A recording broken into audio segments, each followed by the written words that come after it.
Mis estimados estudiantes de grado séptimo de la Ciudad Escolar Confenalco, la profe Yuri García Banquet, docente de Ciencias Naturales, les da un especial saludo a todos y esta vez les presenta el video tutorial titulado La electricidad y el magnetismo. El valor que vamos a trabajar en lo que resta del mes de mayo y el mes de junio es la fortaleza. Por eso vamos a reflexionar un poco con este hermoso mensaje.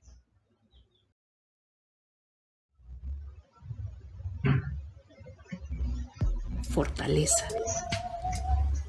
En esta cuarentena, ¿te has preguntado qué tanto hemos aprendido a ser fuertes? Hay quienes hablan que literal es una prueba de resistencia, en donde no necesariamente se aplica la fuerza física, sino la interior, la que nos lleva a la autodisciplina. El lograr mantenernos en nuestro hogar, en nuestro interior, sorteando los miles de pensamientos que se cruzan en nuestra cabeza, son, sin duda alguna, un ejercicio constante de fortaleza. No siempre tenemos que ser fuertes para ser fuertes. A veces nuestra fortaleza se expresa siendo vulnerables. A veces necesitamos deshacernos en pedazos para rehacernos y seguir sobre el camino. Todos tenemos días en que no podemos empujar más duro, en que no podemos contener las dudas en nosotros mismos, en que no podemos dejar de concentrarnos en el miedo, en que no podemos ser fuertes. Hay días en que no podemos concentrarnos en ser responsables. Ocasionalmente no queremos quitarnos la pijama. A veces lloramos delante de los demás. Exponemos nuestro cansancio, nuestra irritabilidad o nuestra ira. No tienen nada de malo esos días. No tienen nada de malo. Parte de cuidarse de nosotros mismos es darnos permiso de deshacernos cuando lo necesitemos. No tenemos por qué ser torres perpetuas de fortaleza. Somos fuertes, lo hemos probado. Seguiremos siendo fuertes aunque tengamos el valor de permitirnos sentirnos temerosos, débiles y vulnerables cuando necesitemos experimentar esos sentimientos. Recordemos que está bien permitirnos ser humanos, sin sentirnos culpables o a castigarnos a nosotros mismos. Como sabes, la materia está formada por átomos y estos a su vez por neutrones con carga eléctrica neutra, protones con carga positiva y electrones con carga negativa. Los protones y los neutrones se encuentran en el centro del átomo, llamado núcleo, manteniendo una interacción nuclear fuerte, pese a que los protones se repelen, es decir, se rechazan entre sí. Alrededor del núcleo se mueven electrones en sus órbitas, como lo hacen los planetas alrededor del Sol. Ellos permanecen allí atraídos por la carga positiva de los protones, pero pueden salir de su órbita en caso de perturbaciones. Entonces podemos decir que las cargas eléctricas es una propiedad de la materia que determina la cantidad de electricidad que se acumula en un cuerpo. La explicación de los fenómenos eléctricos se encuentra en la naturaleza misma de la materia. Los átomos se componen de electrones, los cuales se encuentran orbitando alrededor del núcleo. Esta última estructura contiene a los protones y neutrones. Entonces, dependiendo de la proporción entre electrones y protones que tengan los átomos de un determinado material, este se puede encontrar electrizado. Bueno, ¿cuáles son las propiedades de la carga eléctrica? La carga eléctrica presenta una serie de características particulares. Algunas de estas pueden ser observadas a simple vista. Las cargas eléctricas repelen, es decir, se rechazan a las del mismo tipo y atraen a las del tipo opuesto.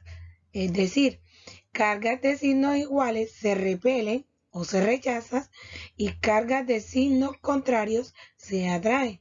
Esta interacción recibe el nombre de fuerza electrostática. Otra propiedad es que los elementos están ordenados por sus masas atómicas crecientes y en periodos o filas. La electrización de un cuerpo. Se dice que un cuerpo se encuentra eléctricamente cargado cuando presenta un exceso de cargas negativas o un déficit de ellas. Es decir, la carga positiva de los protones es igual a la carga negativa de los electrones que los orbitan. Pero en algunos casos, los electrones pueden moverse hacia otro átomo y cargarlo negativamente. A este fenómeno se le conoce como electrización, como por ejemplo en el caso de los rayos, en el que una cantidad de electrones fluye entre los átomos de un vapor de agua y provoca el relámpago que formaría la luz y el trueno que formaría el sonido. Las formas de electrizar un cuerpo. Existen distintas formas de electrizar un cuerpo, ya sea por frotamiento, por contacto o por inducción.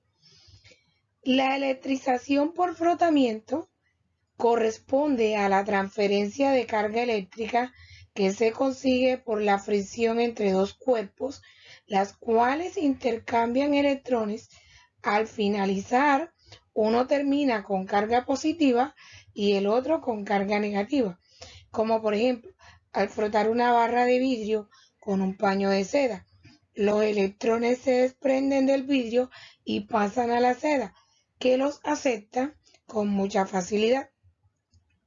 En la electrización por contacto, un cuerpo con carga neutra se pone en contacto con otro con carga positiva o negativamente. Esto hará movilizar las cargas del cuerpo neutro. Se intercambian electrones entre los cuerpos y se modifican las cargas iniciales, como por ejemplo frotar un pañuelo de seda con un cepillo. En la electrización por inducción, un cuerpo con carga neutra se conecta a tierra y se expone a un cuerpo con carga positiva o negativa, sin generar contacto. Al interactuar las cargas, aquellas de igual signo se repelen, es decir, se rechazan, y las de diferente signo se atraen. Las cargas repelidas abandonan el cuerpo por el polo a tierra y al finalizar la exposición, ambos cuerpos estarían cargados con diferentes signos.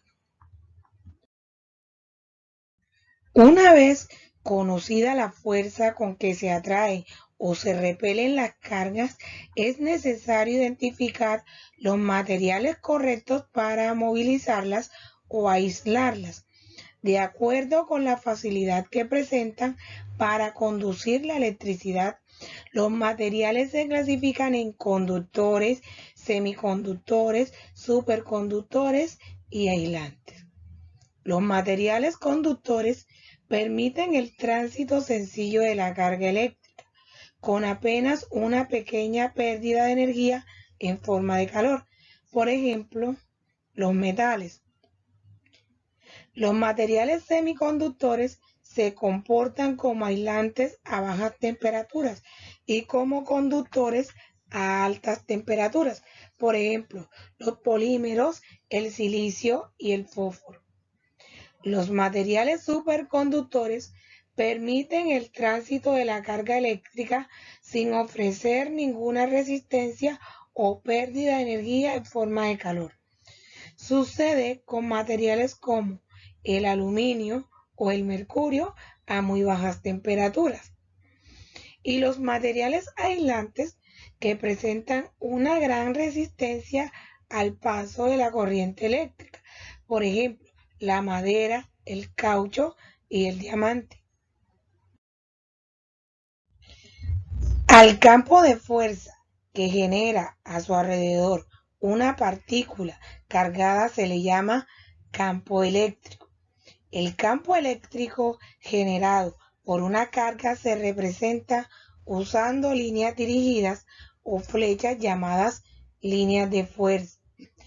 Estas que nos indican la dirección de la fuerza que se ejercería sobre una carga de prueba positiva que entra en dicho campo. Entonces, las líneas de fuerza del campo eléctrico generado por una carga positiva se dibujan dirigidas hacia afuera de la carga y las líneas de fuerza del campo eléctrico generado por una carga negativa se dirigen hacia la carga, como lo vemos en la gráfica. Vamos a hablar del magnetismo. El magnetismo es el fenómeno asociado al movimiento de las cargas eléctricas. Es la existencia de campos magnéticos que desvían las cargas eléctricas y otros imanes en movimiento. También se dice que los objetos magnéticos tienen dos polos, el norte y el sur. Siempre se encuentran en pares, no existen polos aislados en la naturaleza. No se pueden separar los polos de un imán, a diferencia de las cargas eléctricas que sí se pueden considerar como aisladas y muy puntuales.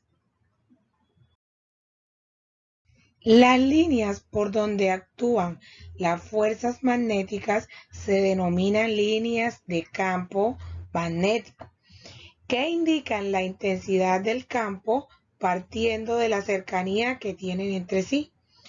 Todos los cuerpos tienen asociado un campo magnético. La materia está constituida por átomos y estos tienen cargas negativas girando alrededor de su núcleo. El campo magnético es el resultado de este movimiento. Los imanes presentan algunas propiedades. La primera propiedad nos dice que los imanes atraen algunas sustancias llamadas sustancias magnéticas, como por ejemplo el hierro y el acero. En cambio, no atraen a otras como la arena, el cobre o la madera. Como segunda propiedad, nos dice que los imanes tienen dos polos llamados norte y sur. Los polos de distinto nombre se atraen y los del mismo nombre se repelen. Como hemos dicho antes, se rechazan. Y como tercera propiedad de los imanes, tenemos que si se rompe un imán, cada trozo vuelve a ser otro imán con dos polos, pero ahora el imán será más débil. Entonces, teniendo en cuenta lo anterior, podemos decir que un imán tiene dos regiones llamadas polos magnéticos, que son los responsables de generar las fuerzas magnéticas. Por convección, estos polos se denominan polo sur, que se representa con color azul, y polo norte, representado con color rojo.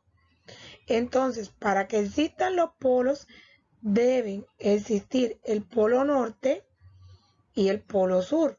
No es posible que uno esté aislado del otro. Para determinar la polaridad de un imán se puede utilizar una brújula. Este instrumento de orientación emplea una aguja imantada para señalar el sur magnético terrestre. Al esparcir limaduras de hierro alrededor de un imán, estas vemos que se organizan de manera que revelan un patrón de líneas ordenadas conocidas como líneas de campo magnético.